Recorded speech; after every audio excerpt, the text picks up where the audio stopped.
Are you ready to witness the power of love transcending fear to conquer the universe? In the shadowy reign of the VX Empire, 17 star systems quaked before 3 black-scaled warships. Then, out of the void, New Haven appeared, a tiny colony with an unbreakable heart and an 8-year-old girl who ignited an unstoppable flame of resistance. Join me as we explore the journey that defies the axiom, fear is the perfect weapon, and behold the moment when love becomes a wrathful force, annihilating the enemy. VX and the Empire of Fear. VX was a towering extraterrestrial race, its members draped in sleek, obsidian black scales and endowed with 6 sinuous arms. Over the course of 30 years, they forged what they called the Dominion Empire, not through overwhelming firepower or brazen assault, but by wielding the most potent and insidious weapon of all, fear. With a cold, methodical precision, VX expanded its sphere of influence to 17 star systems without spilling a drop of war's traditional blood. They understood that to cow entire civilizations, one need not obliterate a planet to only terrify its inhabitants into submission. On each newly conquered world, VX followed a single, unvarying formula. First, they selected a random group of ordinary civilians, farmers, teachers, laborers, and subjected them to merciless brutality in full view of their neighbors. Screams of agony echoed while blood pooled on unfamiliar soils, and these harrowing scenes were broadcast citywide via public screens. The message was dreadfully simple yet unforgettable: submit or share their fate. VX did not concern itself with justice or diplomacy. A single display of unrestrained cruelty was all it took to bend billions of souls to their will. Almost no one dared defy the alien invaders. Never had any planet mustered enough coordinated resistance to give VX pause. Under their rule, fear became a form of currency, traded for absolute obedience. In every occupied world, the populace slumped beneath the yoke of terror, their hollow eyes betraying the knowledge that any misstep could consign them to the same gruesome fate. Everything changed when VX arrived at New Haven, humanity's fledgling colony on Proxima Centauri. This remote outpost, nestled beneath twin red and gold suns that set in tandem every 60 days, was home to only a few thousand souls. They had journeyed here to carve out a new beginning on a harsh frontier. Lush fields of hydroponic farms, sun-drenched playgrounds echoing with children's laughter, and a modest infirmary brimming with hope. Communal halls, workshops, schools, and recreational domes testified to humanity's indomitable spirit. To the Dominion's analysts, these settlers represented a soft target, of people who invested extraordinary resources in education, healthcare, and child welfare, an investment VX deemed a glaring weakness. Detailed reconnaissance confirmed VX's suspicions. When under existential threat, humans could turn savage.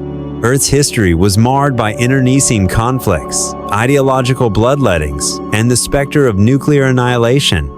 Overlord Cyrix, supreme ruler of VX, studied these reports with cold fascination. Their love for their offspring is their Achilles heel, he mused, eyes glinting with strategic calculation. Threaten their children, and they will bow. With that insight, Cyrix issued the orders for first contact. 3 jet black warships, their angular architectures, alien and menacing, slipped into New Haven's orbit under the cloak of stealth. A looping transmission crackled through every comm channel: surrender or be destroyed. Submit to the Dominion Empire. Governor Patel, head of New Haven Civilian Council, appealed for dialogue, seeking a peaceful accord. Cyrix's reply was curt and merciless: comply or perish, no negotiations. During the deployment phase, VX assumed that they could replicate their usual tactics, instill paralyzing fear, then tighten their grip on collective consciousness. No world had ever conceived a clandestine, large-scale resistance strong enough to thwart VX's psychological operation. Data streams showed that parental protective instincts registered the highest spikes on VX fear sensors whenever threats to minors were simulated. It was a fail-safe indicator. Fear works every time. Yet VX did not anticipate humanity's other, deeper impulse. Though initially cowed, parents on New Haven proved capable of transcending terror. While Syrinx readied his neural disruptora device engineered to scramble consciousness, inflicting catastrophic but temporary neurological damage, the seeds of a counterstrike were already germinating. Beneath the veneer of tranquil agricultural life, hundreds of former Special Ops soldiers, ex-naval Marines, and veteran combat pilots had blended discreetly into the civilian population. Operating under the codename Mason Protocol, they labored in secret, preparing the instruments of liberation. In 3 decades of lightning conquests, VX had never encountered intelligence that compelled them to question their strategy. Their rule was unchallenged, their pattern unbroken.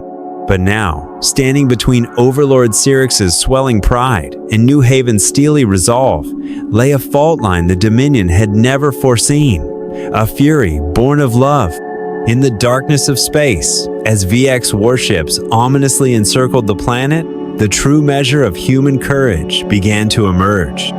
When the neural disruptor's ominous hum first resonated across New Haven's night sky, VX assumed victory was at hand. They believed that fear was perfect, absolute, and unassailable. Yet in those tense moments, somewhere in the heart of the colony, a single detonator primed. A hidden cell coordinated its strike, and parents whispered final prayers as they prepared to protect their children at any cost.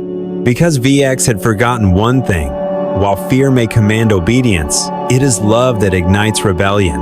And sometimes, love is stronger than fear. Approaching the New Haven colony, the New Haven settlement on the alien world of Proxima Centauri stood as a testament to humanity's relentless drive to extend its reach.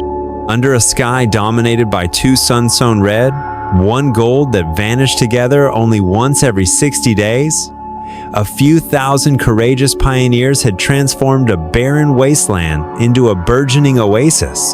From a distance, the colony resembled a constellation of gleaming structures, modular dwellings forged from heat-resistant composite materials, sturdy agricultural blocks, and fortified greenhouses constructed of tempered glass that both conserved moisture and filtered deadly infrared radiation.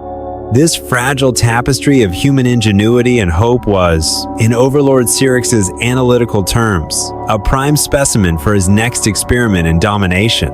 Daytime on New Haven was relentless. Scorching solar glare turned the ochre landscape into a vast, shimmering mirror, while periodic sandstorms scoured the surface with razor-fine grit. Yet the colonists persisted. Their homes clusters of white and gray hexagons rose from the ochre dunes, linked by covered walkways and shielded corridors. Outside each dwelling, hydroponic fields bristled with verdant shoots of nutrient-rich flora.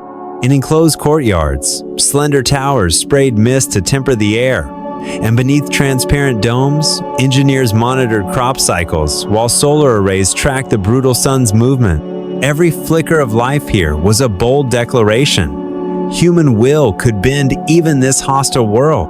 At the heart of this fragile ecosystem echoed the laughter of children.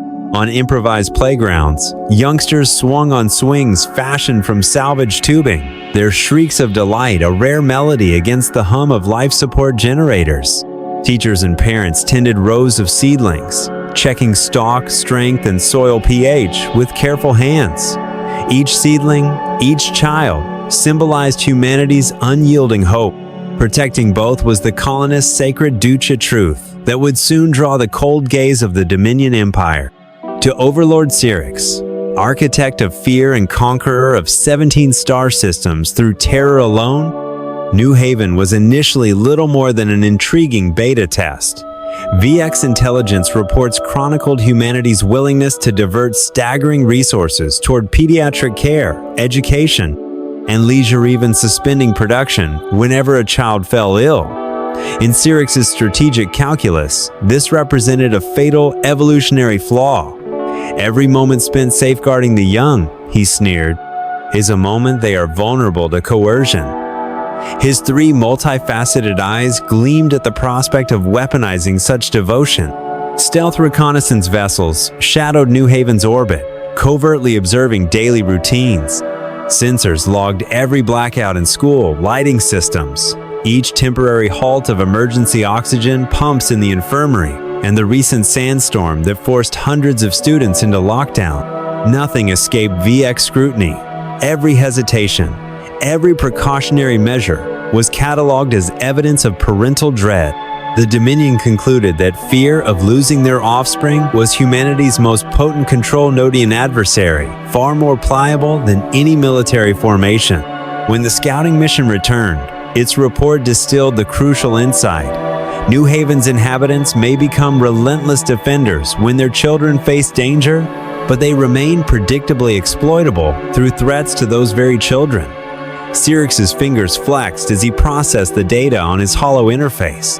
With a decisive gesture, he initiated Phase 1, formal contact. 3 immense matte black VX warships, shaped like dripping obsidian wedges, slid into high orbit, their presence warping terrestrial communications, firewalls, jamming local radars, and severing network surveillance protocols within minutes.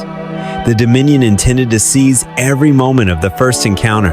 On the surface, panic had yet to spread. Governor Patel, the colony's elected civilian leader, convened an emergency council in the Central Dome. At the semicircular table sat Dr.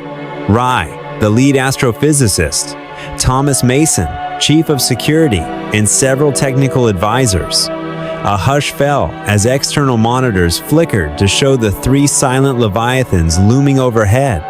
Moments later, a metallic voice crackled through every public address speaker. New Haven, surrender or be annihilated. Bow to the Dominion Empire. The words, devoid of inflection, struck the room like a death knell. Maintaining her composure, Governor Patel rose and addressed the fading echoes. We have prepared for this eventuality. We will respond in peace. Dr. Rye activated an adaptive translation matrix, transcribing the broadcast with clinical precision, while Mason discreetly assessed the status of the colony's limited armaments. Though New Haven had no standing army, the classified Edwards Protocola contingency plan for asymmetric defense against more advanced attackers remained locked away. Known only to a handful of officers, security forces split into 2 teams. Team Alpha would accompany the official delegation to the contact site. Team Beta would ready civilian evacuation via subterranean tunnels drilled deep beneath the agrodome. Armed with compact plasma rifles, electromagnetic pulse disruptors, and filtered rebreathers, the operatives moved like shadows through the service conduits, their training subdued under the guise of routine maintenance. The delegation governor, Patel, Dr. Rye, and Thomas Massona merged onto a windswept clearing just beyond the colony's perimeter. The ground trembled as the massive entrance hatches of the primary warship groaned open. An abrupt hiss of vented air carried the acrid scent of cold metal and synthetic polymers. Then, stepping forth, was Overlord Sirix himself. Nearly 2 meters tall, his 6 arms folded symmetrically across a chest, armored in obsidian scales that reflected the harsh sunlight. He offered no greeting, only a single, resonant declaration: obey the Empire or perish. Governor Patel approached, her palms unclenched, but her voice unwavering. We are willing to negotiate. Please state your terms. Sirix paused, all 3 eyes narrowing in what could only be described as contemptuous amusement. There are no terms, he intoned. Only submission or a lesson in pain. A faint hum pulsed in the air as he activated his neural disruptora device, designed to induce temporary yet excruciating cognitive collapse. Mason's jaw tightened as an unsettling low-frequency vibration washed over the field. With deliberate slowness, Sirix turned his focus to Mason. Are you prepared to watch your child die, human? Silence crackled between them. Mason's expression betrayed the flicker of internal conflict, but he masked it with a nod. We cherish every life in this colony, he replied quietly. Sirix's lip curled into what passed for a VX smile. Very well, he said, gesturing sharply. Begin your campaign. I want New Haven terrified by the time I return. As the warship's hatches sealed and its gravity field re-engaged, it drifted aloft, trailing a cascade of dust that momentarily eclipsed the twin suns. In that fleeting twilight, the defenders of New Haven exchanged resolute glances. No words were needed. Beneath the oppressive shadow of fear, they found their greatest strength, love. And with that, the Mason Protocol mobilized, hearts steeled for the battle that would decide the colony's fate. The ultimatum and the first audience?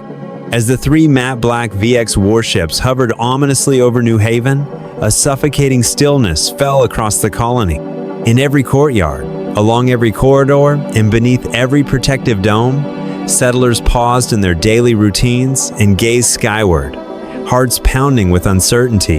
Overlord Cyrix, ever frank in his cruelty, broadcast his ultimatum directly through the public address network and central command displays. Submit or be annihilated. The Dominion Empire has observed and analyzed your world. You have 20 hours to surrender unconditionally. After that, we will demonstrate our boundless power. The moment those icy words rang out, the air beneath the warships grew heavy. Children stopped playing, farmers froze mid-plow, and engineers halted their drills and welding torches. None doubted that VX's threats were empty across 17 star systems. They had never once failed. A palpable dread spread through every makeshift shelter and hydroponic barn, minds spinning toward panic. In the Central Command Dome, Governor Anika Patel summoned her core leadership team. Outside, Colonel Thomas Mason's light-armed security teams formed defensive perimeters around vital installations, prepared to repel any surprise incursion. Patel placed her hand on the colony's holomap, her gaze steely. "They want us to panic," she said quietly. "We will not surrender. Gather our negotiators. We must buy time." Dr. Rai, the colony's chief exolinguist and planetary surveyor, established a secure uplink to the largest VX vessel. When the connection flickered alive, a cold, metallic voice cut through the static.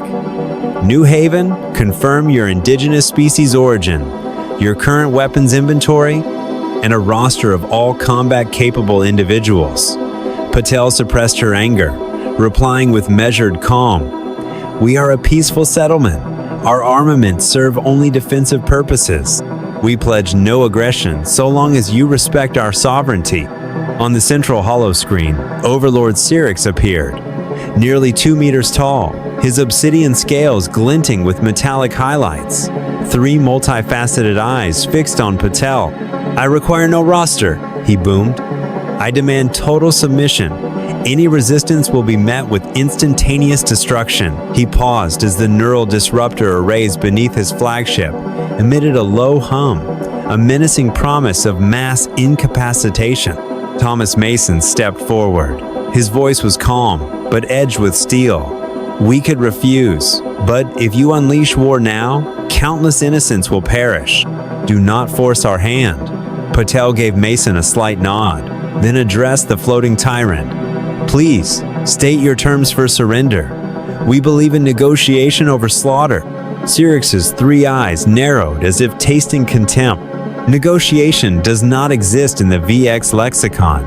Yet I offer you a gesture of gracia, direct audience." His tone shifted to the hollow drawl of a conqueror, granting mercy. "I will descend to the central meadow with my commanders. Prepare your delegation."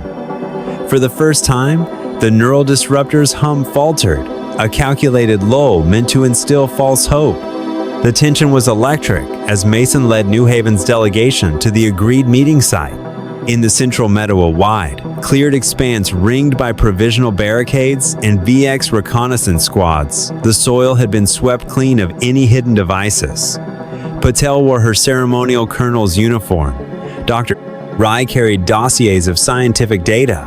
Mason bore his field kit, binoculars, a multi-tool knife, and an electronic jamming pack. Stepping across the trimmed grass, they made their resolve visible. Then, from above, the warships opened their crescent-shaped hatches with an unnerving hiss. Overlord Cyrix emerged first, flanked by 2 high-rank VX officers. Sunlight struck his ebon armor, setting each scale ablaze with a spectral sheen. Around them, an unnatural silence reigned, no bird's cry, No winds whisper, only the steady thrum of VX grav plates. Governor Patel advanced a dozen meters and spoke with calm authority. "We come in good faith, seeking terms that will spare lives." Syrinx regarded her with a gaze that pierced masks and pretenses. "Your only term is total obedience," he declared. "Refusal invites neural eradication. I carry here." He tapped a small device at his hip that pulsed faintly with cerulean light, the means to render every mind within this colony inert. Mason's expression was unreadable as he took a step forward. "If you use it, New Haven will not kneel. We have activated the Mason Protocola contingency for any attack on our young." Syrinx's eyes flicked toward Mason, registering surprise and a trace of doubt. "Mason Protocol?" he hissed. "I am unfamiliar with that threat." Mason unrolled a transparent tactical overlay, pointing to the network of subterranean tunnels and hidden munitions caches. "We can sabotage your grav plates, blind your radars, and neutralize every VX device in orbit. If your neural arrays fire, we will trigger every charge below. Governor Patel stands ready to confirm our arsenal." Patel nodded, unwavering, as VX officers exchanged uneasy glances. Syrinx held their gaze for a long moment, the oppressive gravity of his presence pressing down. Then, with a curt nod, he conceded the standoff temporarily. "I will suspend the neural disruptor for now, but you have only 12 hours to deliver unconditional surrender. When I return, a silent New Haven will greet me, or your world will know the meaning of agony." With that, the VX commanders retreated, boarding their ship as its hatches sealed with mechanical finality. The warship's grav field activated, lifting it in a swirl of kicked-up dust that briefly shrouded the twin suns. The delegation watched in tense silence, hearts racing but spirits unbroken. As the last ship vanished into the alien sky, Governor Patel turned to her team. "They've set the terms," she said quietly. "Now it's our turn to decide how we defend our home." Around them, the golden light of the setting sun stretched long shadows across the meadow, and in those shifting shapes, the people of New Haven found their true resolve: to stand unbowed, united by hope rather than cowed by fear. Tragedy on the playground. The afternoon in New Haven usually unfolded in serene rhythms under the pale gold rays filtering through the synthetic canopy over the playground. Children queued patiently for their turn on the zip line, laughter mingling with the soft rustle of engineered leaves. Parents and teachers stood nearby, hands on hips, exchanging warm smiles that spoke of safety and community. At the heart of the play area sat a long bench beneath a shaded overhang, Thomas Mason's chosen vantage point from which he watched his daughter, 8-year-old Ellie, at play. The playground surface was a blend of local sand and imported cushioning, coated in vivid green rubber to soften any fall. Every fixture, zip lines, seesaws, swings was crafted from UV-resistant alloy and engineered for maximum durability. All around, clear partitions held back the ever-present dust storms that raged beyond the colony's perimeter. Within these walls, New Haven settlers wove an oasis of childhood wonder amid a hostile world. Ellie Mason, with her golden hair tied into twin pigtails and dressed in a pastel pink sundress, thrived here. Today, the sky was a flawless blue, and she sprinted hand in hand with a friend toward the towering curved slide, her laughter ringing like a crystal bell. On the comm screen at Mason's elbow, distant surveillance feeds scrolled past, routine patrols, agricultural sectors, exterior sensor readout. Still, every time Ellie neared the slide's edge, his gaze softened, following her delicate steps. In his heart, he believed New Haven to be safe at least from the perils beyond their yellow gold domes. For a fleeting moment, Mason allowed himself a private thought. Ellie deserves a childhood free from fear. But duty snapped him back. Mere hours earlier, scouts had reported an unidentified object streaking toward New Haven. In command, the chief of security briefed him. High-velocity signature, intersecting the southern reservoir's trajectory. Likely an asteroid, but we cannot discount interference. Minutes later, Mason tested the anomaly with his handheld radar unit. On its screen, a pinprick of light arced across the grid before vanishing, as if swallowed by the colony's electronic defenses. VX's known jamming capabilities flashed in his mind. Had the Dominion already turned its mind-warping technology on them? He dispatched orders to bolster patrols in the subterranean maintenance tunnels and prayed silently that Ellie and her friends remained unharmed. Suddenly, the textbook calm of recess shattered. A shrill whistle echoed across the playground dismissal. Teachers called, "Wash up for snack time," and children scurried off. Ellie lingered at the top of the slide, transfixed by a trio of black holes suspended motionless high above. The warship's reflective surfaces winked in the sun, and a faint tremor of fear rippled through the girl. Those hovering behemoths had become an unwelcome fixture, but now their presence felt unmistakably threatening. She slid down and wandered to a corner of the play area, plucking a small, smooth pebble from the cushioned floor. She flung it skyward half-heartedly. Instantly, a pale blue flare snatched the pebble from sight an imperceptible trigger. No one registered the moment until an invisible pulse of neural energy rippled outward. A piercing scream, "Ah!" broke the afternoon stillness. Then, everything fell silent. 200 meters away, Thomas Mason snapped to attention as his comm crackled, "Miss Mason, playground incident. Neural pulse activated." He dropped his device and bolted across the courtyard, adrenaline fueling his desperate sprint. His legs burned, heart hammering, each breath a promise to reach Ellie. Reaching the playground's boundary, he shouted, "Stand back, everyone, clear the zone." But panic had already seized the crowd. Parents and teachers abandoned order. They surged forward in frantic disarray. Mason plunged through the mass, racing toward the fallen children, now scrambling to understand the invisible assault. There, on the green rubber mat, lay Ellie. Face down, arms wrapped protectively around her favorite cloth doll. Her golden hair fanned out over the pale pink fabric of her dress, now darkened by a spreading stain of crimson. Mason dropped to his knees, shaking the little girl gently. "Ellie, Ellie, can you hear Daddy?" His voice cracked, disbelief and fear choking him. A volunteer medic darted forward with a soft blanket, draping it gently over Ellie's motionless form. Another settler fetched the first aid kit.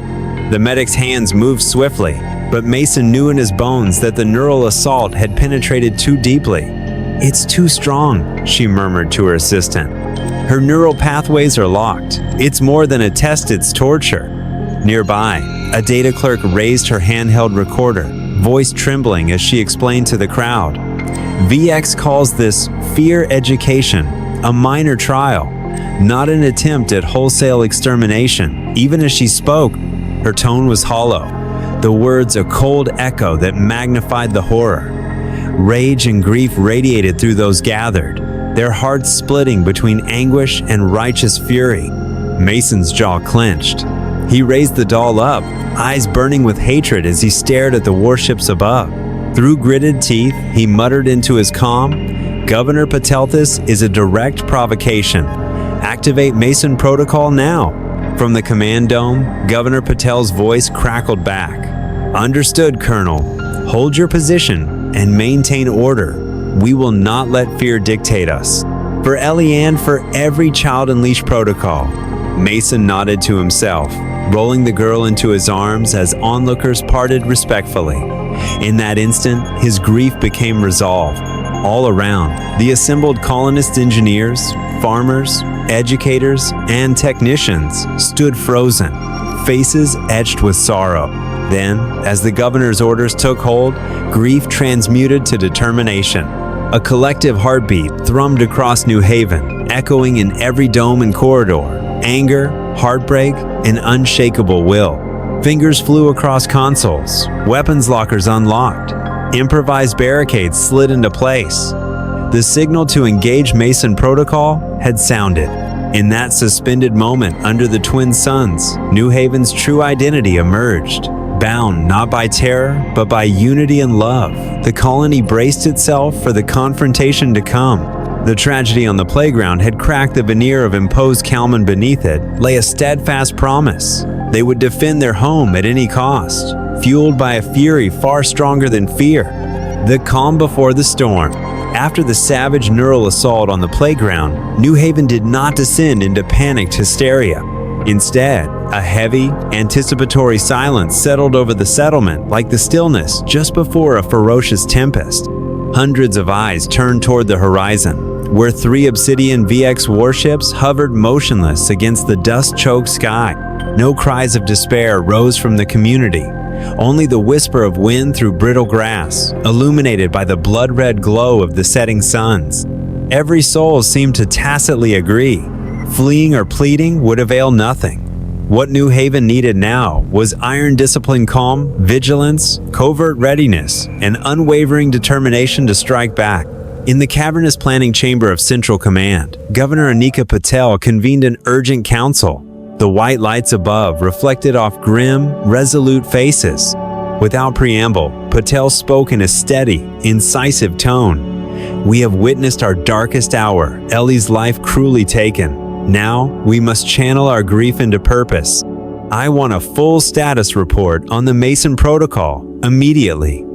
Dr. Rye spread out detailed diagrams of the colony's original tunnel network and civilian zone. At her side, Colonel Thomas Mason gave a succinct overview of the Special Ops contingency they had long kept secret. The Mason Protocol was never an improvised reaction. It had been meticulously crafted over months. Under the shield of civilian integration, hundreds of former elite soldiers, intelligence operatives, and naval engineers had been embedded among the colonists. By day, they tilled fields, taught in classrooms, and maintained power arrays. By night, they studied tactics, stockpiled specialized arms, and honed guerrilla maneuvers. Once activated, they would coalesce into a lethal force, capable of striking VX's footholds before the enemy even realized they had been targeted. This strategy ensured the Dominion could not simply crush them with overwhelming numbers. With the plan ratified, Mason and his regional commanders divided into 3 operational teams. Alpha Team, 12 hand-picked veterans of Earth's Special Forces.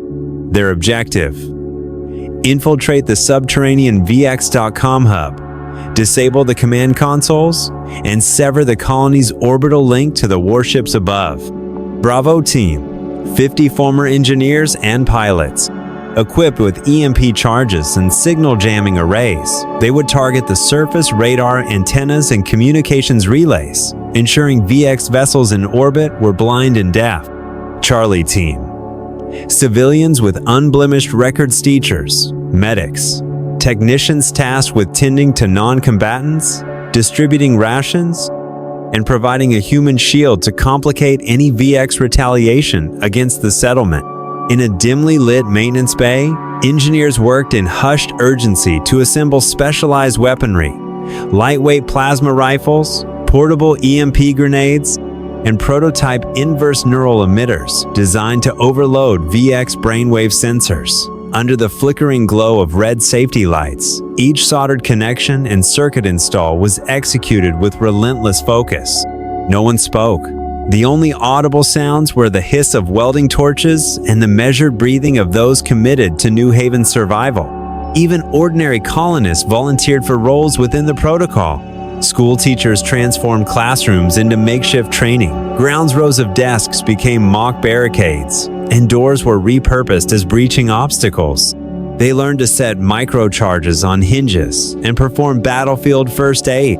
Older children helped install motion sensors and tripwires in communal corridors and maintenance shafts, ensuring no VX scout could infiltrate unnoticed. Beneath the colony, ancient piping and service tunnels formed a labyrinthine backbone for the protocol.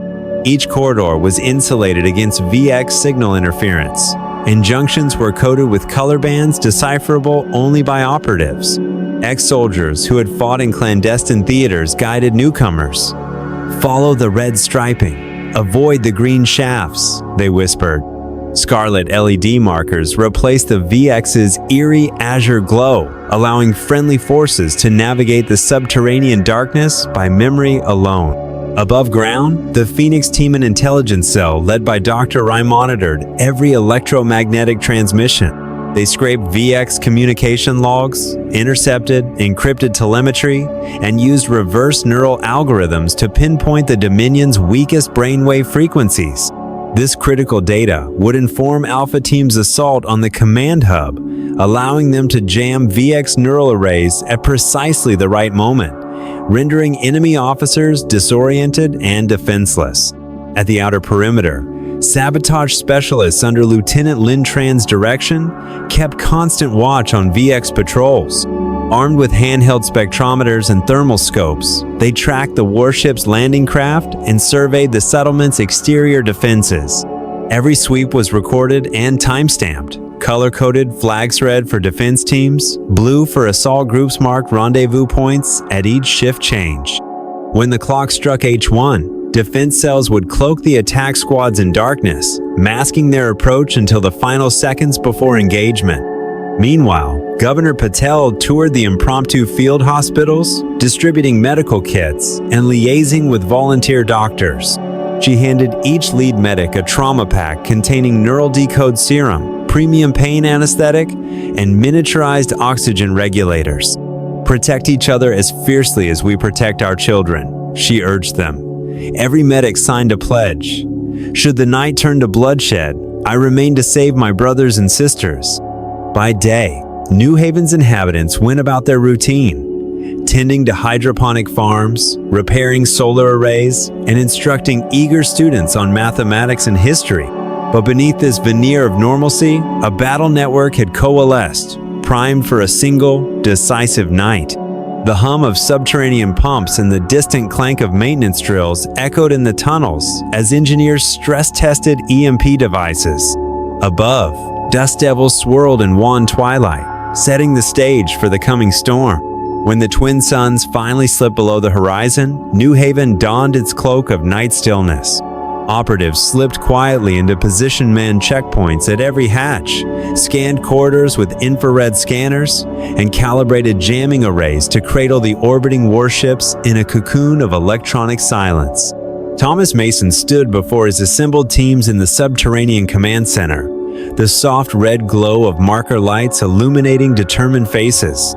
He fixed each member with a steady gaze and intoned, "Tonight, we fight not for glory, but for every innocent life here, especially Ellie's. Let us show VX that love, not fear, will decide our fate." A hush fell over the network as locks engaged and weapons armed. Above, the dusty haze glimmered faintly in the distant lights of the warships. And when the central clocks chimed midnight, New Haven would risen not as a prey blinded by terror, but as a united force of resolute defiance, ready to transform fear into a tidal wave of righteous fury. Mason Protocol and the surprise assault. At the stroke of midnight, the Mason Protocol sprang into action. Across New Haven's surface, covert platoons slipped silently through reinforced subterranean tunnels. The only sounds were the soft rasp of breath through personal rebreathers, the muted click of boots on metal grating, and the pounding of adrenaline-fueled hearts. Each operative carried a lightweight plasma rifle, compact EMP pulse mines, and prototype inverse neural emitter secret technologies engineered by colonial scientists from VX reconnaissance data. Team A, led by Colonel Thomas Mason himself, comprised 12 of the settlement's elite fighters. They divided into 2 assault squads. Squad 1 infiltrated VX's underground command hub, located beneath the administrative sector, by exploiting an abandoned maintenance shaft. Infrared goggles revealed rotting wood panels and layers of dustproof that no one had traversed this route in months. Using signal jamming interceptors, they neutralized motion detectors and surveillance cameras, then forced open the rusted hatch to breach the control center. Concurrently, Squad 2 advanced to disable the primary VX radar array. Former naval engineers carried palm-sized EMP modules in rugged briefcases. They spaced the modules roughly 5 meters apart, encircling the transmitter station in a precise grid. When the final device was armed, a lone engineer raised a gloved hand, synchronizing his mini-timer to the command hub strike. At exactly 0:17, Mason gave the signal. Squad 2 detonated their EMP modules in unison. A cobalt flash pulsed through the compound as powerful electromagnetic waves severed every communication link between the parent warships in orbit and their ground scouts. The 3 Obsidian vessels lost all telemetry feedback. Indicator lights blinked off in eerie unison. VX patrols, thrown into chaos, staggered blindly as their sensors fell dark. Seizing the moment, Mason's team exfiltrated the area without firing a single shot. Next, Team B-50 veteran engineers and pilots moved on the fuel and ordnance depot. The supply corridor stretched 300 meters, branching into multiple side galleries. Stealthily, they planted high-temperature incendiary charges and time-delay explosives on the plexi conduits that housed VX's plasma condensers and electrolyte reservoirs. After retreating to safe distances, they set their triggers. Moments later, a thunderous roar echoed through the undercroft.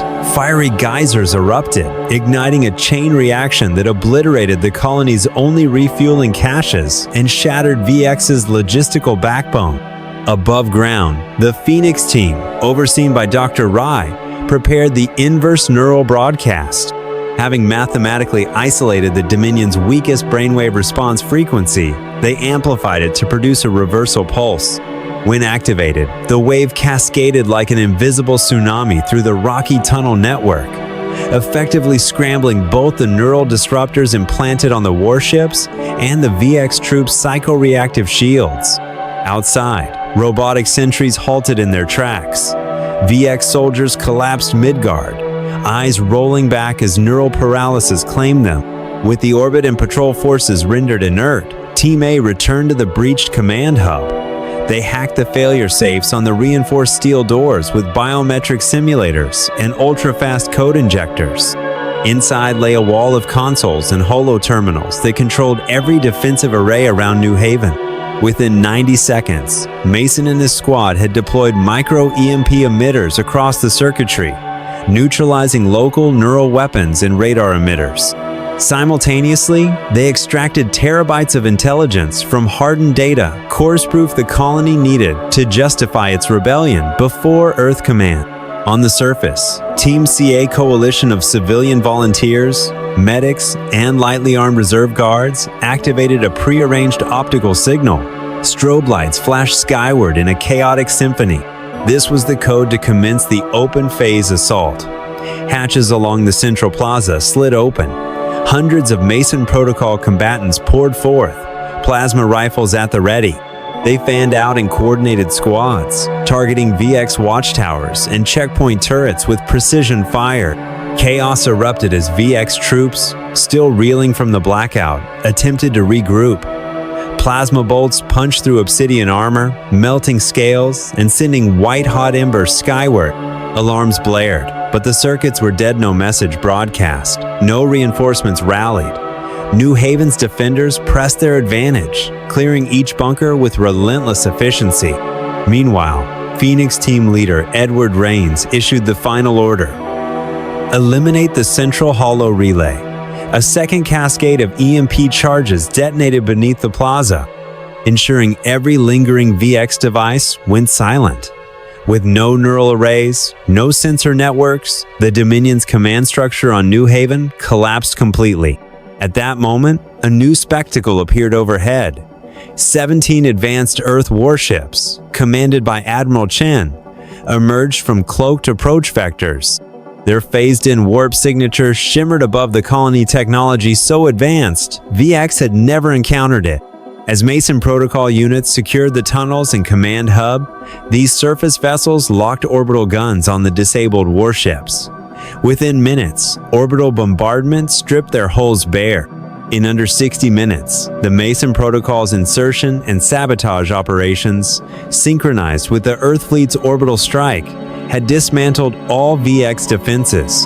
The final resolute shot fired from a plasma repeater rang out, and then silence reigned. Beneath the twin red and gold suns now rising, New Haven stood triumphant amid the wreckage of VX fortifications. Protocol operatives and civilian combatants alike gathered in the central plaza, watching 3 inert warships drift like black tombstones in the sky. Remarkably, material losses were minimal and no civilian lives were lost save for young Ellie, whose memory fueled their resolve. At dawn's first light, Thomas Mason emerged from the command hub, data canister in hand, and declared, "Today, the Dominion has learned the true meaning of fear." Cheers rose from the battered but unbowed colonists. Earth's reinforcements joined them, sealing the victory. In that historic dawn, New Haven rewrote the rules of galactic warfare. Unwavering solidarity and love proved far stronger than any weapon of terror. The Mason Protocol had not only avenged an innocent child, but had also delivered a crushing blow to a tyrannical empire, affirming that hope and courage can conquer even the darkest reign of fear. Landing and the siege of the VX Fortress. When Earth's battle fleet materialized above New Haven, the 3 jet-black VX warships still hovered inert in the sky, their systems fried by the Mason Protocol's attack. From the mothership's assault base, uncrewed landing modules drifted downward, conducting silent sensor sweeps of the central plaza. Moments later, the primary troop transports lowered their landing gear and released squads of infantry, clad in lightweight composite alloy armor, armed with plasma carbines and neural jamming arrays. They touched down amid the drifting haze of smoke rising from the disabled radar installations.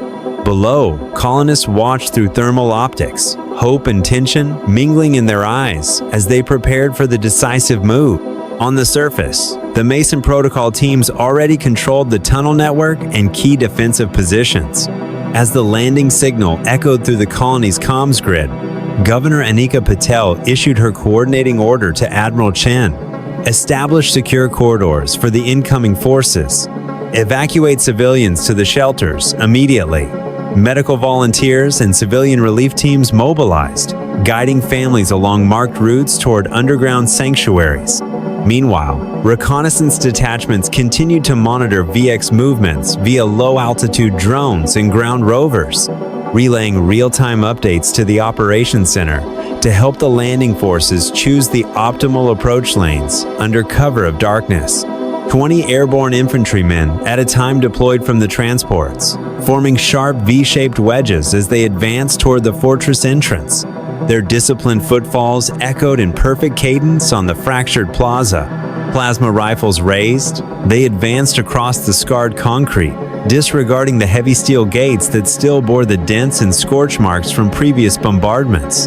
As they neared the main portal, support drones hovered overhead, painting enemy clusters through the shattered windows in infrared outline. Admiral Chen's voice crackled over the tactical net. Units form a siege perimeter. Deploy in an arc around the 4 principal compass points. Do not attempt to demolish the fortress completely. Our objective is to isolate and contain. Prevent any VX combatants from escaping. At her command, light artillery tubes and low-trajectory mortars sprang to life, emplacing a tightening noose of firepower 500 meters from the walls. Fire teams moved in parallel lines, mutually supporting each other while maintaining encrypted comm channels. Electronic warfare units activated jamming suites to sever any stray VX transmissions to their command ships overhead. On the northern front, Lieutenant Lin Tron's blockade detachment identified a VX scout team entrenched in a derelict observation tower. The order flashed across their encrypted channel. Alpha Squad will execute a blitz assault on the tower's defenses. Beta Squad will secure the main gate. In a synchronized volley, plasma bolts erupted, snapping across the night sky and piercing the thick composite armor of VX sentries. Shards of reinforced glass exploded outward as the tower's upper levels erupted in pale, iridescent flame. Stunned soldiers staggered into the open, wide-eyed and exposed. Within seconds, Trans Team declared the sector secured, opening a new firing angle for the siege guns on adjacent fortifications. Casualties on the human side were minimal, only a handful of scorched uniforms and singed hair. At the same time, Thomas Mason and his electronic warfare specialists advanced with portable signal transceivers, planting miniature uplink modules at key defense nodes. Using these, they broadcast Admiral Chen's surrender ultimatum in the network's native VX frequency. VX soldiers, lay down your arms immediately, or suffer the consequences enforced by the Earth Alliance. This is your final warning. The module's cold, authoritative tones rang out through the fortress corridors, echoing off metal walls. Caught in uncertainty, many VX troops hesitated. Their internal defense protocols flickered and stalled. Seizing the moment, Mason led his Special Operations Platoon through a side hatch, slipping into the grand entry hall. Within moments, they had hacked the mainframe terminals, extracting the fortress's entire defensive schematic and teleportation corridor blueprints critical intelligence that would govern the final phase of the siege. In the cavernous main hall, alarm lights alternated in urgent red and violet pulses across scuffed metal panels. Mason raised his tactical microphone to his lips and broadcast over the public address system. This is Overwatch, one of the Earth Alliance. All VX personnel are ordered to disarm immediately. Any resistance will be met with decisive force. His words reverberated throughout the silent fortress, stripping away any remaining illusions of invincibility. Under the weight of overwhelming firepower and a collapsing command structure, VX soldiers began to relinquish their weapons, obeying the call for surrender. Electronic restraints snapped onto their wrists and ankles, held fast by the assault team's secure hold harnesses.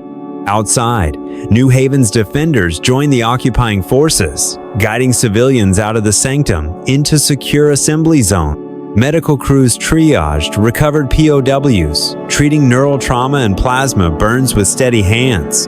The once formidable VX stronghold now lay in ruin sits, once imposing walls pocked with scorch marks, its corridors eerily silent except for the distant hum of evacuation transports. As the last VX prisoner was escorted through the breach, an impromptu cheer rose from the assembled colonists and off-world troops alike. The clang of handcuffs and shuttle ramps formed a celebratory rhythm, underscoring a collective victory. In that moment, the Fortressance, a symbol of terror across 17 star systems, stood powerless before the unity of humanity and its allies. Under the first light of New Haven's twin suns, the dust settled on a new era. The machine of fear had been dismantled, replaced by a testament to solidarity and resolve. As Governor Patel and Admiral Chen surveyed the conquered stronghold, they knew this victory would echo throughout the galaxy. That when love and determination unite, even the darkest empires must fall. Confronting Syrinx, the exchange on fear. The massive steel doors of the VX fortress crashed open under the focused assault of the Mason Protocol. Colonel Thomas Mason, accompanied by only his 5 most elite operatives, stepped cautiously into the central command chamber. Pulsing red warning lights cast dancing reflections across the vaulted ceiling and splintered consoles, their eerie glow glinting off the ebony scales of towering control pillars. Overlord Syrinx stood motionless at the room's center, arms folded across his chest, his 3 golden eyes flickering beneath the rim of his obsidian helm. A deathly silence enveloped the space. The internal PA system itself had fallen silent under the protocol's EMP wave. Mason's footsteps rang out against the cold metal floor as he advanced one measured step at a time. He raised his chin, his gaze locked on Syrinx's unblinking stare. The Overlord hesitated, a flicker of disbelief and anger crossing his angular features. How could you breach this chamber with only 5 of you? Syrinx's voice trembled with incredulity, echoing in the emptiness. Mason remained composed. He set down the data satchel extracted moments before from the fortress's mainframe and met Syrinx's eyes with unwavering resolve. "We did not come to ask how," he intoned, his voice resonant in the chamber. "We came to ask why." For a heartbeat, neither responded. Then Syrinx's roar shattered the hush. "Why do you not tremble in fear? Why do you not panic when your child has already died?" The question ripped through Mason's chest like a raw wound.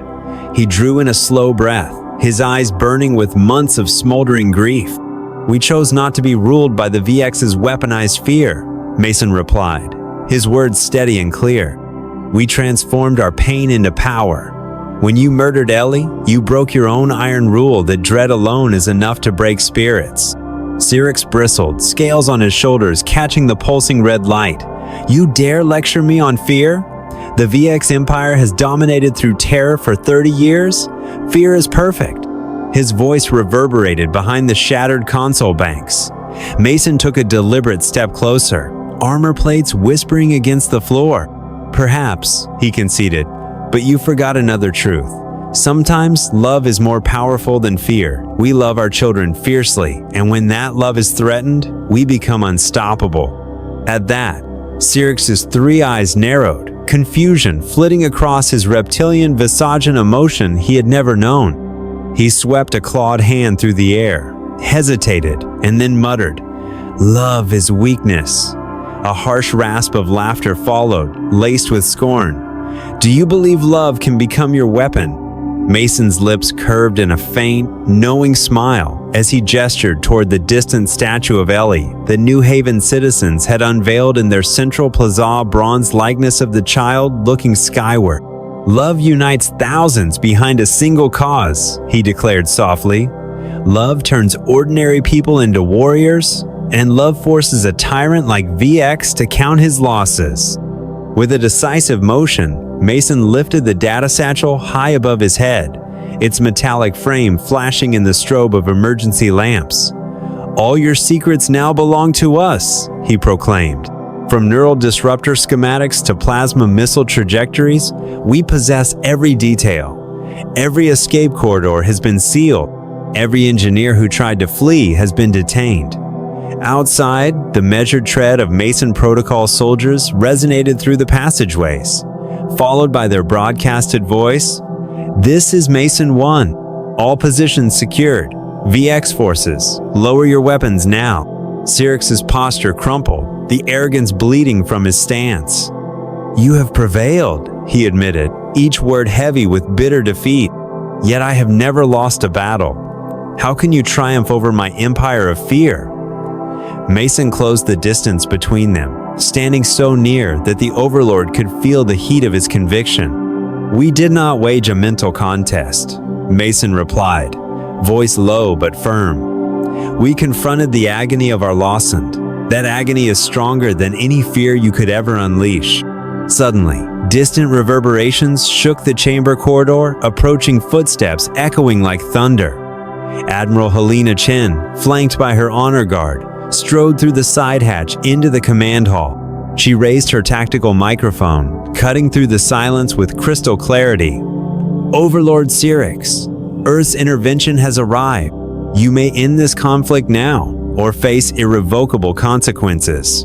Syrinx lowered his head, all three eyes reflecting exhaustion and resignation.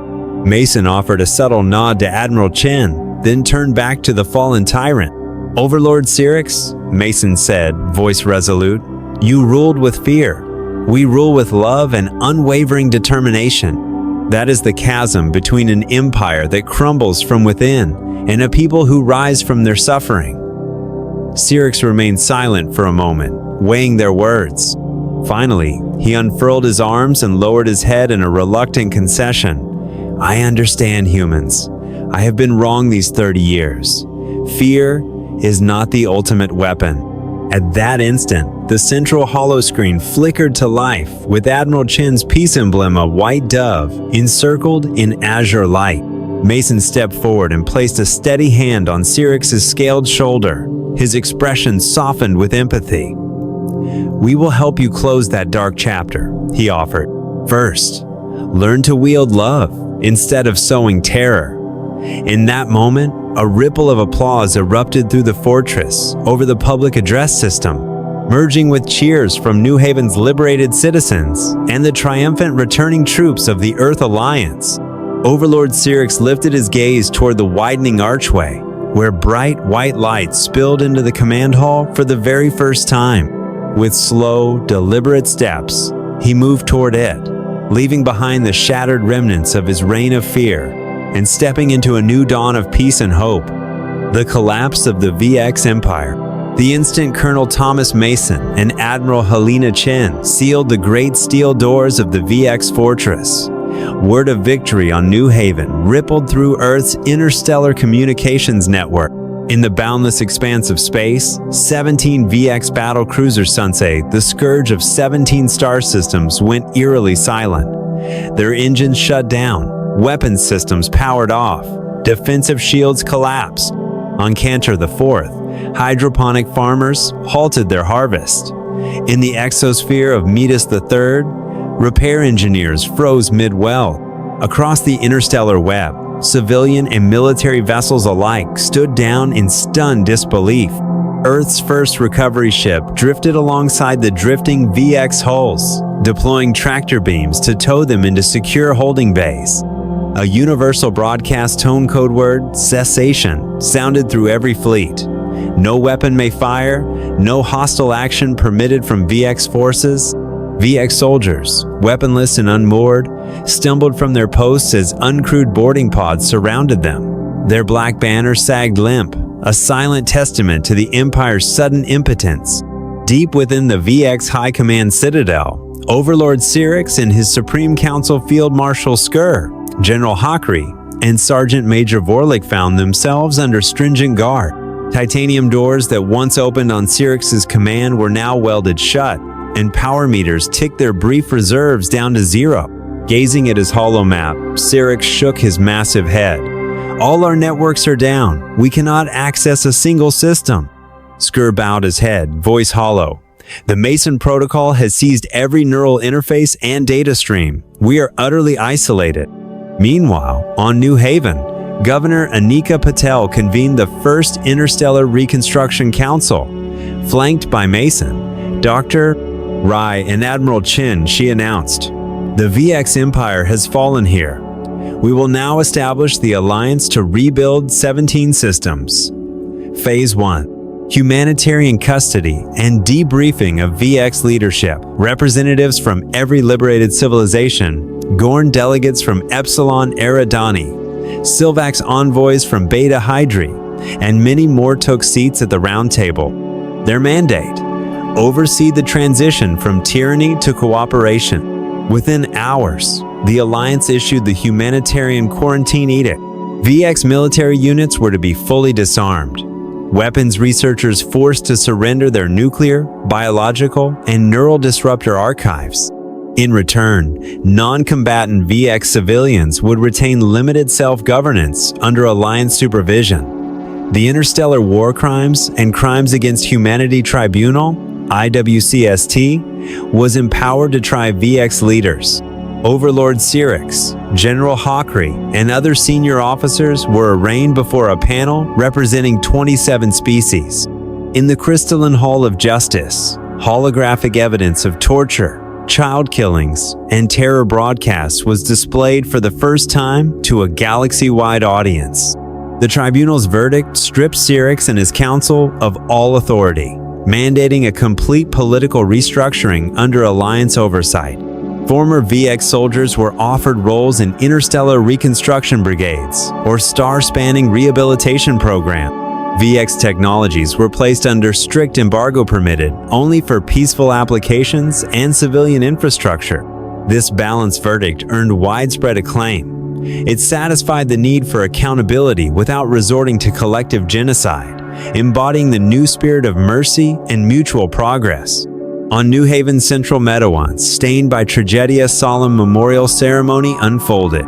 A 3-meter bronze statue of young Ellie Mason now stood atop a polished obsidian plinth, her gaze lifted toward the twin red and gold suns, her arms clutching a toy starship.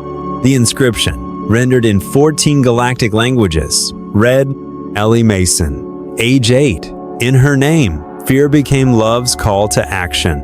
Admiral Chin spoke to the assembled crowds and dignitaries.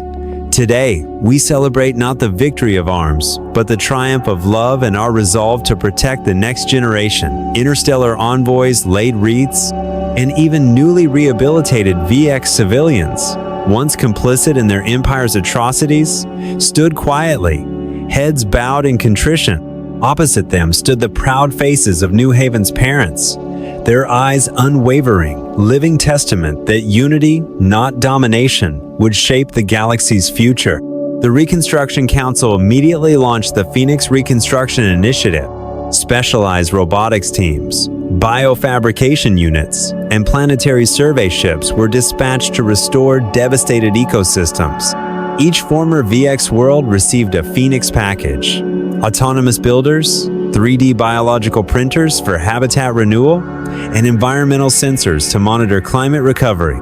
Ex-VX veterans volunteered in massive numbers, staffing hospitals, schools, and interstellar transit networks to heal both planets and people. Thus, the legend of the VX Empire's downfall spread through the cosmos from New Haven to the furthest star systems.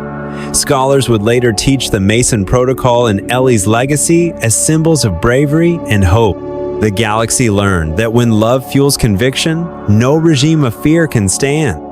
And so, a new epoch dawned, one in which civilizations bound by trust and compassion replaced the dark reign of terror that had nearly consumed them all. The memorial for Ellie and the dawn of a new era. After the harrowing days of conflict, New Haven fell into a hushed calm that resonated with fresh hope. In the central plaza once, a playground echoing children's laughter, diaphanous mist now hovered at dawn, cloaking the scene in reverence. Amid the emerald swath of synthetic turf stood a 3-meter bronze statue, an 8-year-old girl with golden pigtails, clad in a pastel dress, clutching a toy starship as her gaze lifted toward the twin suns sinking side by side. At the statue's base, gilded inscriptions in 14 languages read, "Ellie Mason, age 8. In her name, fear became love's call to action." Thousands of delegates had gathered from 17 star systems once subjugated by VX rule. A Norn elder, stooped but strong, stood shoulder to shoulder with a Sylvax envoy, whose pale blue tendrils glowed softly. Nearby, the copper-skinned Viridius people formed a solemn arc. Clad in their ceremonial regalia, each delegation bore fragrant wreaths of native blooms, arranging them in a wide ring around Ellie's monument, a testament to unity forged through shared suffering. Governor Anika Patel, the founder of New Haven, ascended the dais in a pristine white ceremonial robe that caught the dawn's light. Her voice, projected by the plaza's grave acoustic speakers, was both solemn and inspiring. Today, we do more than remember an innocent child. We honor the strength born of our collective faith and love. Ellie Mason taught us that when our children are threatened, the hearts of parents and, indeed, the hearts of every individual ignite with unbreakable courage. For her, we awoke, we united, and we built a new future. A gentle murmur of applause swept the assembly as the Alliance's 6-colored banners swayed in the morning breeze. Admiral Helena Chin then stepped forward, her uniform unadorned but her expression resolute. Her words rang out clearly. With the support of every race in the Reconstruction Alliance, we shattered the era of fear. The VX Empire, which once spread terror across the galaxy, is now supplanted by our peaceful coalition. We extend a second chance to former VX citizens who repent and reintegrate. Those guilty of war crimes will answer to the Interstellar Tribunal. This victory is not won by weapons, but by our shared humanity. Next, Dr. Rai of Beta Hydri presented the humanitarian quarantine framework, projected as a holographic diagram above the dais. He outlined the 4 pillars of VX restructuring: military disarmament, all standing VX forces to surrender arms and munitions; political reform, establish monitored interstellar elections to replace autocracy; cultural integration, joint programs uniting VX and Alliance artists, writers, and educators; cooperative development, inclusion of VX technicians in the Phoenix Reconstruction package deploying, construction robotics, planetary survey drones, and biolab printers for ecosystem restoration. As the plan glowed in midair, several VX delegates, once hardened warriors, bowed their heads in renewed hope. A few Gundrick ex-soldiers discreetly wiped tears, the weight of their former deeds heavy upon them. Silent under Ellie's watchful gaze, they humbled themselves before the promise of rebirth. The ceremony moved to the wreath-laying rite. One by one, representatives approached the pedestal, setting down vibrant bouquets: red roses for love, white lilies for purity, and golden sunflowers for faith in tomorrow. When Admiral Chen placed her own ornate garland against Ellie's toy ship, she paused to lay a hand gently on the statue's base. "For peace, for hope, for Ellie," she whispered. Her voice carried on the hush. Beside the statue, a memorial wall bore engraved tablets listing the 17 star systems and the names of those who perished, fighting for liberation. Their names, inscribed in each culture's script, formed a mosaic of sacrifice and solidarity. In that solemn moment, the only sounds were the soft rustle of the morning breeze and the united heartbeat of thousands. Then a tiny figure emerged from the assembly. Leary, the first VX kindergartner accepted into New Haven schools. With shy determination, she stepped onto the low platform, head bowed in respect, before raising her voice in clear young tone. "My name is Leary. I'm sorry for the pain my people caused. I promise to learn love and to protect children as the New Haven parents protected Ellie." Her honest words rippled through the crowd, igniting tears and spontaneous applause. Governor Patel strode forward and embraced Leary, an emblem of forgiveness and renewal that moved onlookers to silent wonder. To close the ceremony, Thomas, Mason, and Admiral Chen shared the final tributes. Mason spoke first. "Ellie chose us. Through her sacrifice, we discovered unity and bravery.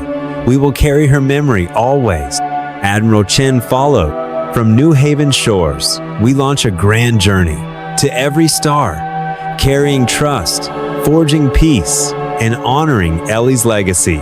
At her signal, attendants released a flotilla of multi-hued energy balloons each, carrying a peace pledge from a different civilization. They soared upward, dissolving into pinpoints of light that drifted into the vast cosmos as silent messengers of hope. Thus, the Reconstruction Alliance was born, heralding an era where fear no longer ruled but compassion and cooperation guided the way. The triumph of Ellie Mason echoed across the galaxy, a testament to the invincible power of love and the unbreakable bond of shared destiny.